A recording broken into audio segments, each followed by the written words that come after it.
안녕하세요. 보험재테크 박종주입니다. 여러분들 살다 보면 이사할 일들이 종종 생기는데요. 전세 계약이 만료되어서 이사를 하는 경우, 새 집으로 이제 이사를 하는 경우, 결혼해서 독립을 하게 되는 경우, 해외의 어떤 파견 근무 때문에 이사를 가게 되어서 외국에 거처를 마련해야 되는 경우, 이런 여러 가지 경우들이 있는데요. 그런데 이렇게 이사를 한 경우에 소비자는 이 보험회사에 지체 없이 변경된 주소를 알려주어야 합니다. 이것은 보험 소비자의 의무인데요. 약관에서는 이 규정을 주소 변경 통지라고 부릅니다.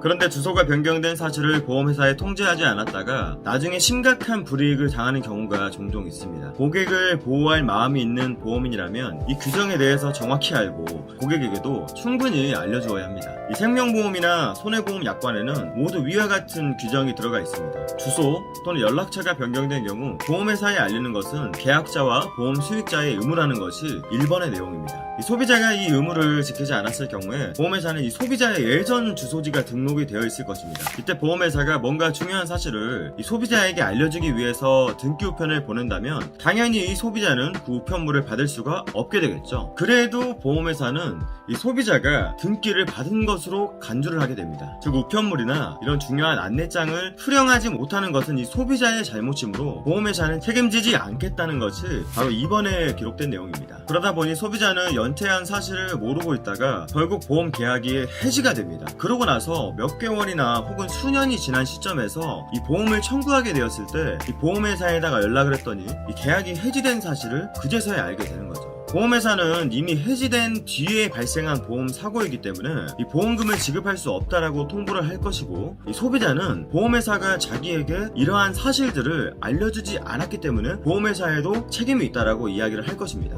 하지만 이런 경우 소비자는 절대로 이길 수가 없습니다. 이 보험금도 받을 수 없고 심지어 보험 계약을 다시 살릴 수도 없을 수 있습니다. 살린다고 하더라도 그동안 밀린 보험료와 연체에 대한 이자를 한 번에 다 납입을 해야 이 보험 계약을 살릴 수가 있습니다. 이 보험회사는 아무런 잘못이 없기 때문입니다. 이 소비자가 주소 변경 통지를 지키지 않아서 예전 주소로 배달된 연체 안내장을 받지 못한다고 하더라도 이 소비자에게 전달한 것으로 간주하는 규정 때문입니다. 2013년부터 15년 재가입 제도가 이 표준 약관에 반영이 됐기 때문에 아마도 2028년 그쯤이 되면 이 보험업계에 대란이 일어날 수도 있습니다. 이 주소 변경 통지의 의무가 얼마나 중요한지 모르고 있는 이 소비자들은 변경된 주소나 연락처를 보험회사에 통지하지 않아서 실손보험 재가입에 대한 안내를 받지 못하고 그래서 보험기간이 끝나버릴 수가 있습니다. 물론 이런 재가입 절차에 대한 안내는 보험회사가 해야 될 일이 많습니다. 하지만 저희와 같은 보험인들에게도 이 소비자들을 보호해야 할